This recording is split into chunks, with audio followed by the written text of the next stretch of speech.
Tahun 2030 bukanlah waktu yang lama lagi. Hanya dalam beberapa tahun ke depan kita akan memasuki dekade baru dengan tantangan dan peluang yang berbeda. Sebagai individu yang bertanggung jawab terhadap masa depan diri sendiri dan keluarga, kita perlu mempersiapkan diri sejak dini, terutama dalam hal keuangan. Mengapa persiapan finansial ini penting? Jawabnya adalah 1. Perubahan ekonomi. Kondisi ekonomi yang selalu berubah dan tidak dapat diprediksi. Dengan persiapan finansial yang matang, kita dapat menghadapi gejolak ekonomi dengan lebih tenang. 2. Kebutuhan masa depan. Kebutuhan hidup semakin meningkat dari waktu ke waktu. Kita perlu mempersiapkan bahwa kita memiliki cukup dana untuk memenuhi kebutuhan dasar, pendidikan anak-anak, kesehatan, dan lain-lain. 3. Pensiun yang nyaman. Pensiun adalah masa di mana kita tidak lagi bekerja secara aktif. Kita perlu mempersiapkan dana pensiun agar kita dapat menikmati masa tua kita dengan nyaman dan tenang. Teman-teman, mari kita simak video konten menarik berikut ini dari channel Timothy Ronald yang membahas tentang persiapkan diri kalian untuk tahun 2030. Yuk kita simak baik-baik video kali ini. Di sini gue paham banget, semua dari kalian ya yang nonton video-video gue seperti ini itu pengen hidupnya berubah. Kalian pengen ngerasain perubahan hidup. Dari tempat yang sekarang kalian berada, kalian pengen gimana caranya hidup kalian bisa improve jadi lebih baik. Kalian tuh gak pengen ya berdiam diri di tempat kalian sekarang. Makanya kalian cari video-video seperti ini untuk perubahan hidup kalian. Tapi gue akan bilang di sini ya, dan gue udah bilang di banyak-banyak video gue sebelumnya, bahwa waktu terakhir kalian untuk keluar dari tempat kalian adalah 5 tahun lagi, yaitu di 2030. Jadi ini bakal jadi 5 tahun paling krusial di hidup kalian. Mau kalian percaya gue atau enggak, terserah ya. Tapi gue janji nih, kalau lu abaikan omongan gue hari ini, lu akan mengalami penyesalan seumur lu hidup. Gue adalah orang yang sangat gemar untuk belajar dari yang namanya sejarah, karena gue percaya, mungkin nggak selalu sama. Ya, tapi sejarah itu selalu berulang. Kita mulai dari zaman dulu, ya zaman dimana banyak raja dan banyak budak. Hidup raja seperti apa? Ya banyak cewek, dia punya influence, dia punya power, dia punya banyak uang. Budak itu ngapain ya? Jadi budak. Zaman dulu, kalau misalnya lu jadi seorang budak, itu sulit sekali untuk kalian naik kasta untuk bisa jadi royalty atau jadi raja. Hampir tidak mungkin. Karena dari garis darahnya sudah jadi budak. Ini ada perubahan ya di sekitar tahun 1960-an di Amerika. Di mana buruh pabrik kasarannya, dia bekerja keras bisa punya rumah, bisa punya mobil dan punya istri yang sayang sama dia. Itu 1960. Tapi kalau kita balik nih ke zaman raja dan budak, itu hampir nggak mungkin untuk bisa naik seperti itu. Dan zaman sekarang sepertinya sudah mirip balik ke zaman raja dan budak ya. Jadi di dunia ini ada raja dan ada budak-budaknya. Budak itu zaman dulu tidak pernah mungkin bisa naik kecuali ada satu hal. Itu bukan mindset, bukan skill, bukan apapun. Tapi chaos atau kekacauan. Karena di dalam sebuah chaos ya atau kekacauan yang terjadi di dunia, itu sebagai tangga untuk lu bisa naik ke atas. Lu pegang omongan gue ini. Semua kekacauan itu adalah tangga untuk naik ke atas. Contohnya, diri gue sendiri ya. Kalau tidak pernah ada kekacauan yang terjadi di dunia dan gue nggak ngeliat itu secara objektif, tahun 2020 ya, di saat orang teriak-teriak pandemi yang terjadi 100 tahun sekali, itu adalah kekacauan, itu adalah riset. Di mana orang yang punya restoran yang dulunya kaya bisa langsung jadi miskin dalam 3 bulan kalau mereka nggak kelola uangnya dengan baik. Dan banyak sekali terjadi loh. Restoran, toko retail tuh banyak sekali yang bangkrut dan tutup. Yang tadinya itu perusahaan bapaknya 30 tahun hidupnya udah nyaman, anaknya naik BMW, kuliah, tiba-tiba jadi miskin. Itu banyak sekali. 2020. Kekacauan itu adalah tangga untuk gua. Untuk gua melihat apa? Gua melihat kesempatan untuk beli saham-saham bank yang terdiskon. Di saat semua orang takut. Di saat gua lihat, oke, ini apa yang akan diuntungkan? Perusahaan-perusahaan apa yang diuntungkan dari COVID ini? Gua ambil untung dari sana semuanya. Jadi disitulah tangga gue mulai gue naik tuh anak tangganya. Gue kan dari bawah, gue dari level budak tadinya. Gue bukan raja, gue bukan darah bangsawan, gue bukan anak dari orang kaya. Tapi gue manfaatkan kesempatan itu untuk justru gue bisa jadi kaya. Jadi gue bilang tadi, chaos itu adalah sebuah tangga. Jadi jangan takut ketika gue bilang nanti akan ada gelap, akan ada krisis. Lihat itu sebagai tangga. Gue kasih contoh di Eropa lama ya abad ke-14. Ada wabah yang namanya Black Death. Di mana 30-60% populasi dari Eropa itu meninggal. Nah, apa yang terjadi setelah itu semua? Ada namanya labor shortage, di mana orang itu tidak bisa lagi untuk bekerja. Jadi pekerjaan yang seharusnya dikerjakan oleh 100 orang, sekarang dikerjakan oleh 30 orang. Dan uang yang tadinya didapatkan untuk 100 orang, sisa 30 orang. 30 orang ini, yang tadinya budak-budak ini, tadinya buruh-buruh ini, dapat uang yang luar biasa banyak akhirnya. Dan mereka banyak yang naik kelas dari situ. Jadi zaman Black Death itu banyak yang mati, tapi banyak yang naik kelas. Buruh-buruh yang bekerja keras di saat orang semua sakit. Mereka yang survive. Mereka yang nggak mau kontak sama orang lain, mereka yang isolasi dirinya itu selamat ya, dan itu mereka jadi orang-orang kaya selanjutnya. Kita lihat sama ya di abad 18 dan 19 di mana terjadinya revolusi industri yang luar biasa. Orang-orang tadinya buruh ya itu bisa berinovasi. Mereka bisa dengan otak mereka menciptakan sesuatu di revolusi industri, menciptakan mesin kalau mereka pintar secara fisika, matematika. Mereka bisa menciptakan mesin yang membantu umat manusia. Inovasi ini yang tadinya dia buruh, dia pintar ya kan, dia dilahirkan dari keluarga buruh, dia sekolah yang baik, lalu dia bisa berinovasi, dia bikin paten dari inovasi dan dia jadikan pabrik dan apa yang terjadi? Naik kelas. Ya, 18-19. Ada kekacauan di dunia ini, perubahan revolusi industri, banyak sekali berantem, politik dan segala macam. Tangga. .com era, ya, tahun 1990 sampai tahun 2000. Di saat semua orang bilang, oh internet itu scam, internet itu nggak akan kemana-mana, email akan tetap dikirim pakai surat. Apa yang terjadi? Orang-orang seperti Jeff Bezos, orang-orang seperti Bill Gates itu lahir. Orang-orang seperti Larry Ellison yang bikin Oracle itu tadinya level buruh. Larry Ellison tuh orang tuanya nggak kaya sama sekali. Jeff Bezos tuh mulai Amazon, kalau lu lihat foto zaman dulunya itu dia mulai dari garasinya. Meja aja pakai pintu dia, tapi jadi seperti sekarang. Karena tadi kekacauan, perubahan ya. Perubahan dan kekacauan itu adalah sebuah tangga. Dan nextnya tangga yang lu lihat apa? 2009 ini ketika terjadinya krisis ekonomi global. Lahirlah Bitcoin yang diciptakan oleh Satoshi ini. Jadi nextnya dari .com, kan revolusi industri udah, .com itu udah, nextnya adalah revolusi digital. Di mana tadinya Web 2 ke Web 3 dari kripto dan juga AI di sini. Kalau lu nggak take part dalam disrupsi ini dalam 5 sampai ya mungkin 6 tahun ke depan, hidup lu akan ketinggalan berantakan. Jadi anggap 5 tahun ini yang gue sebut itu sebagai persiapan lu untuk naik kelas sosial. Karena udah nggak akan ada lagi waktunya. Percaya gue, tidak akan ada lagi waktunya. Ini cuma sekali dalam seumur hidup. Kesempatannya sekali seumur hidup. Kalau Bill Gates waktu itu bikin Microsoft, dia bikinnya sekarang, nggak akan laku. Larry Ellison bikin database seperti Oracle sekarang, dia nggak akan laku. Amazon bikin seperti sekarang juga, dia nggak akan laku. Itu cuma kesempatan sekali seumur hidup. Bahkan gue, kalau lu pikir ya, dengan bisnis sebanyak gue, dengan uang sebanyak gue sekarang, gue tuh selalu mikir setiap hari, apakah gue udah lakukan yang terbaik hari ini? Apakah gue itu udah kerja yang maksimal untuk 5 tahun ke depan, untuk persiapan transisi ini? Dan lu yang masih malas-malasan mikir, nggak ada, gue santai-santai aja. Enggak, ini bukan saatnya untuk santai-santai. Gue setiap hari mikir, apakah gue kurang kerja keras? Ya, apa yang gue bisa lakukan lebih baik? Gue analisa step-stepnya, apakah wise gue taruh uang di sini? Apakah bagus hari ini gue kerjain ini?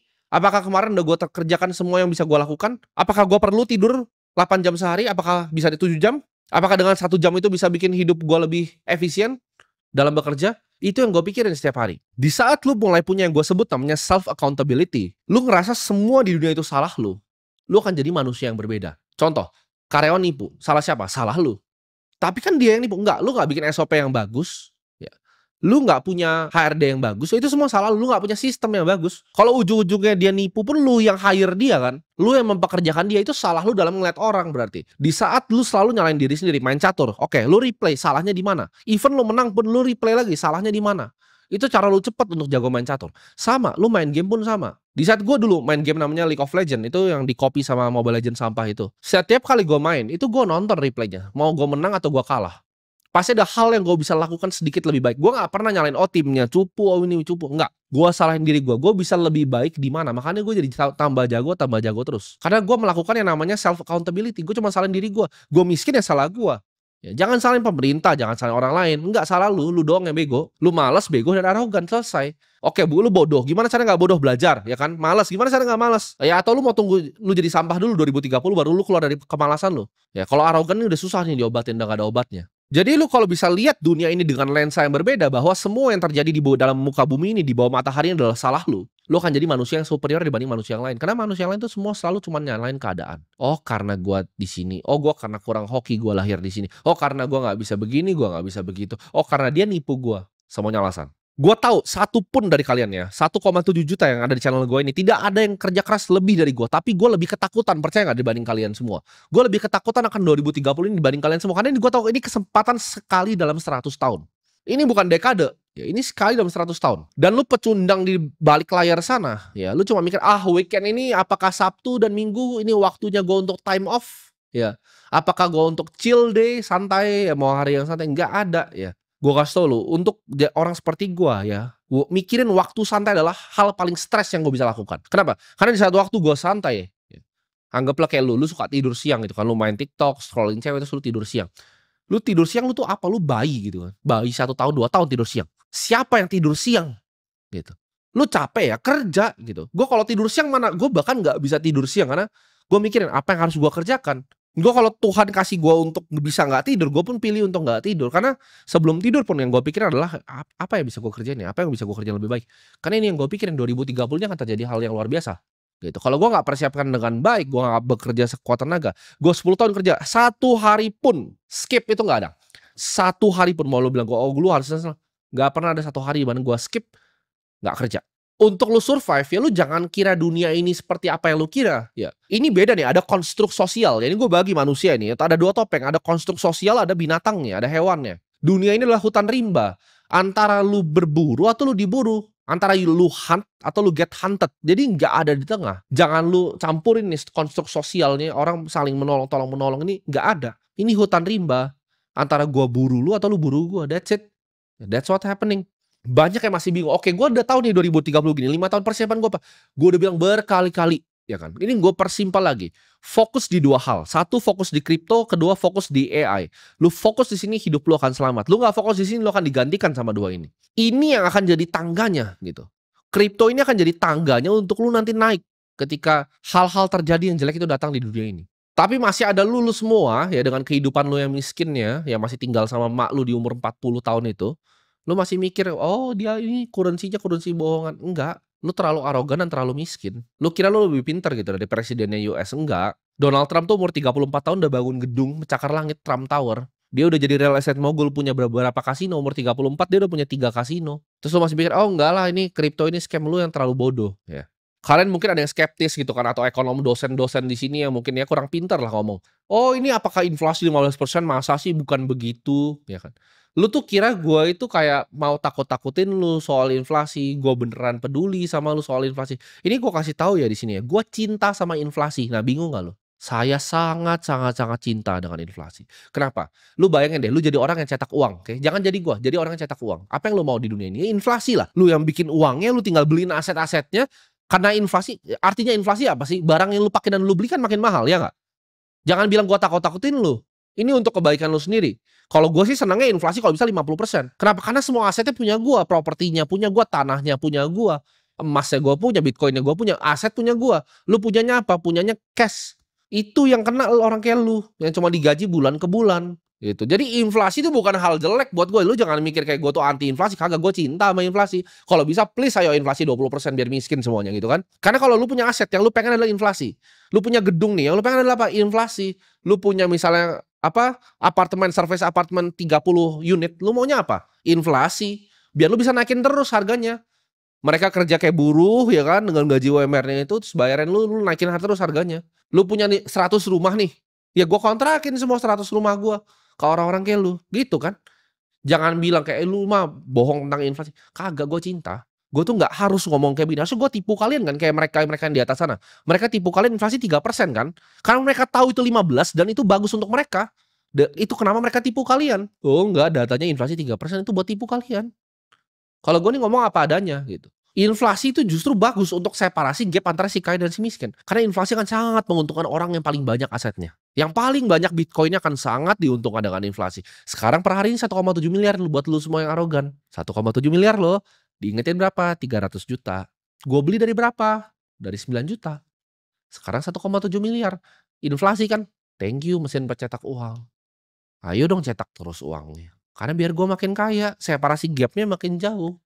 Ini gue yang begini udah tahu begini aja gue 2030 ketakutan, gimana kalian? Gue cukup kasih tahu, oke, kalau inflasi ada aset apa sih yang bisa tahan di muka bumi ini? Cuma 2 bos. Saham tuh bisa dibikin ulang. Orang gue punya gue emiten nih, gue bisa right issue, gue repo, gue nggak guna. Saham tuh nggak guna. Lu cuma memperkaya yang punya sahamnya. Bandar saham tuh nggak ada, nggak eksis. Bandar saham tuh owner sahamnya sendiri. Kenapa gue tahu? Ya gue kenal semuanya. Owner emiten. Gue tahu caranya bekerja gimana. Gue sebagai CFO nih, gue punya fiduciary duty ketika lu beli saham gue bajak untuk gue right issue lagi sahamnya nanti untuk gue kembangin perusahaan gue. Gue tinggal cetak lagi nanti sahamnya. Saham tuh bisa dicetak lagi sama persis kayak fiat, gak ada bedanya. Lu harus beli hard asset. Hard asset tuh di muka bumi nih cuma 2 yang menurut gue worth it. 1 itu adalah Bitcoin, 2 adalah properti di tempat yang orang banyak sekali mau. Contohnya properti di Tokyo, properti di The Palm, properti di Manhattan. Ya di Jakarta mungkin beberapa lah ya kan, yang orang mau, mungkin Pondok Indah, mungkin Menteng, tapi itu pun harganya udah kediskon semua sekarang. Orang udah nggak semau itu beli rumah di Pondok Indah. Gue kemarin agentnya tawarin gue terus, nih BU bang, 120M lu mau nggak ambil 80M, karena ini mau cerai. Gue ini BU semua gitu. Jadi opsinya mana kalau di sini? Mungkin di Bali, certain tanah yang di Canggu itu mungkin oke. Tapi kan lu tidak punya akses seperti itu. Lu cuma bisanya beli Bitcoin. Ya beli itu, kan udah gak kasih dua nih, Bitcoin atau properti langka. Dan gue tahu orang-orang yang nonton sini 1,7 juta yang mungkin bisa beli properti langka itu paling cuma 10. Cuman 10 dari 1,7 juta yang nonton ini channel gue. Silahkan lu lakukan riset sendiri. Apa aset yang bisa ngalahin inflasi? Tinggal pakai otak kan. Aset apa yang orang mau beli lebih mahal. Dan hati-hati ketika Bitcoin harganya naik. Nah ini hati-hati banget kalian. Apalagi kalian pengusaha-pengusaha yang masih kecil bisnisnya. Ketika lu mau permodalan dari usaha, akan sulit. Kenapa? Karena investor ntar otaknya kayak gue. Mending gue taruh di Bitcoin. Ngapain gue kasih ke lu? Oh gue ada startup nih, gue orang humble nih, ya kan, gue dulu nggak makan 3 hari, sekarang gue bikin pakan ikan, ya kan, gue kasih nama keren-keren, bikin aplikasinya, kamu mau nggak taruh 3 triliun ke aku, terus aku tipu kamu, ya gitu kan jadinya. Yang sok-sok humble semua itu mau bikin sayur-sayuran, mau bikin apa, isinya apa? Hilang semua duit investornya. Investor ntar tambah pintar, venture capital, private equity akan mikir, ya wes lah, ini duit LP gue udah pada hilang, gue beliin hard asset Bitcoin, itu mampus lu semua. Lu mau bikin usaha susah, nanti nggak ada permodalan. Lu mau beli Bitcoin, semua orang udah mau belinya itu tambah mahal. Kayak sekarang tambah mahal kan. 1,3 miliar terakhir gua baca di sini. Sekarang 1,7 miliar. Lu kapan mau belinya? Nggak mau beli ya OS gitu kan. Lanjutin dong. Tadi bilang, oh gue sales Bitcoin, suka-suka lu lah. Inflasi itu angin segar untuk kaya, dan untuk orang miskin tuh kayak pisau yang nusuk ke jantung lu gitu. Jadi lu jangan ngomong di sini kayak seolah-olah, oh gue anti inflasi, gue sangat cinta dengan inflasi. Please, inflasi 50%. Kalau bisa hyperinflasi. Gue jadi orang paling kaya di sini. Jadikan 2025 ya, lu nonton video ini, lu pause nih, pikir dulu pakai otak lu nih ya. Jadikan tahun 2025 nih, tahun dimana lu ingat seumur hidup. Kenapa? Karena kalau lu nggak mainnya tahun ini, ya, lu nggak ambil kesempatan satu dalam 100 tahun ini, ya dalam beberapa generasi, gue sebutin tadi, Industrial Revolution, itu 100 tahun bos. .com itu dari sono ke sini 100 tahun bos. Di sini ke kripto 100 tahun lagi. Lu nggak mau ambil 100 tahun sekali ini. Nanti ini gue sumpah ya, itu cucu lu ya kan, lu punya anak nih ya, anak lu punya anak, cucu lu akan tanya nih ke emaknya, mak kok kakek kita waktu itu pas lagi Bitcoin masih 1,7 miliar kok dia nggak mau beli ya? Anak lu sendiri, emak dari cucu lu tuh kan ngomong seperti ini, iya nak, ini dulu kakek kamu tuh bodoh gitu. Jadi ada orang namanya Timothy, dia sekarang udah punya itu, nak, yang kamu lihat tuh di atas sana itu, yang di luar angkasa itu kapalnya dia. Nah, kakek kamu bilang yang punya kapal itu sales Bitcoin gitu. Jadi kakek kamu nggak percaya sama Bitcoin, dia skeptis. Nah, itu tuh. Udah di atas langit tuh dia. Jangan jadi itu. Lu inget-inget ya 2025 nih. Entar lu replay ulang kalau itu udah kejadian, gue udah punya kapal untuk space exploration gue di atas langit tuh. Kelihatan dari bumi. Nah, lu bakal baru sadar gitu seberapa bodohnya gitu lu. Jangan jadi kakek yang itu, kasihan nanti. Lu punya sekali kesempatan dalam seumur hidup untuk ngubah satu generasi keluarga lu. Cuman lu ntar anak lu, cucu lu makan kecoa. Kenapa sih kakek goblok nggak beli Bitcoinnya? Kakek goblok. Bilang Timothy sales Bitcoin waktu itu. Gua kan dokumentasiin terus di sini. Biar lu yang goblok makin panas gitu kan. Lu berdoa kan, please ada cara yang gampang. Nggak ada cara gampang. Lu kerja keras ya, lu beli Bitcoin yang banyak, lu belajarin tentang kripto dan AI. Nggak ada cara yang gampang. Gua kasih tahu sini, 2030 itu akan terjadi hyperinflasi di banyak negara. Banyaknya negara akan jadi seperti Venezuela. Karena gue udah prediksi di Argentina peso dari zaman dulu gue, 2 tahun lalu sampai sekarang, itu persis prediksi gue. Karena semua ini data, fakta, dan angka. Gue tuh bukan penyihir, gue bukan dukun juga. Mungkin juga by 2030 dengan advancement dari komputer, itu akan ada cyber security breakdown, di mana banyak bank yang kena hack nanti. Akan ada tensi geopolitik ya 2030, dan juga mungkin perangnya udah beda. Kali ini udah pakai biological warfare ya. Udah mirip seperti yang terjadi di Wuhan kemarin. Lu jangan santai mikir lu akan menang karena lu sekarang hoki nonton video gua ya. Mungkin lu dibanding tetangga lu itu lebih ahead karena lu nontonin video gua, tetangga lu nontonnya artis goblok gitu. Jadi mungkin lu udah lebih maju. Pemikiran maju sedikit. Tapi kalau lu bandingin lu sama 1,7 juta yang nontonin channel gue ini, dan ini rebut-rebutan semuanya ya, itu apakah lu superior atau enggak? Karena ini waktunya sebentar antara lu naik, kayak tadi kan gue bilang budak tuh nggak bisa jadi raja, tapi kalau ada chaos itu bisa, budak bisa jadi raja. Ada perang nih, ya benteng yang lu diserang, lu jadi yang paling berani, lu tusuk-tusukin semua orang, lu jadi kesatria, lu bisa naik kasta. Itu cuman satu, buat lu diserang dulu sama orang. Atau lu nyerang orang, lu jadi kesatria gitu kan. Gak ada cara di tengah, gak bisa lu cuman duduk-duduk, ngarit-ngarit padi, terus jadi kayak, gak bisa, gak ada. Lu butuh uangnya sekarang, bukan nanti ya. Belajarnya sekarang. Gue kalau jadi lu, gue akan bakar semua uang gue untuk edukasi, untuk gue belajar. Gue gak ngerti, gue bakar semua uang gue untuk ngerti tentang AI. Gue gak ngerti kripto, gue akan bakar semua uang gue untuk ngerti tentang kripto. Ya. Bahkan di sini gue udah bikin akademinya, gue udah bikin sekolahnya. Lu masih males gitu kan? Kakek dulu skeptis, ya. Kakek skeptis sama Bitcoin karena nggak mau belajar di sekolahnya Timothy. Terus sekarang tuh kapal Timothy di atas. Jangan begitu lu nanti, sedih nanti. Kalian bayangin hidup ini boxing gitu kan. Lu lawan orang yang besar, gede ya. Dia bisa nonjok lu dengan berbagai macam cara. Tapi lu punya satu tonjokan yang lu selalu tonjok dia pakai cara ini, dia pasti mati. Lu mau tau gak di hidup ini apa tonjokan itu? Jadi orang kaya. Gue setiap kali dapat masalah datang di hidup gue selalu bersyukur. Untung ya Tuhan gue kaya gitu. Masalah apapun yang terjadi. Ya, dari yang simple kayak misalnya pesawat delay. Oh delay, ya wes lah kita charter private jet. Untung gue kaya. Itu, hidup ini pokoknya lu ada masalah apapun.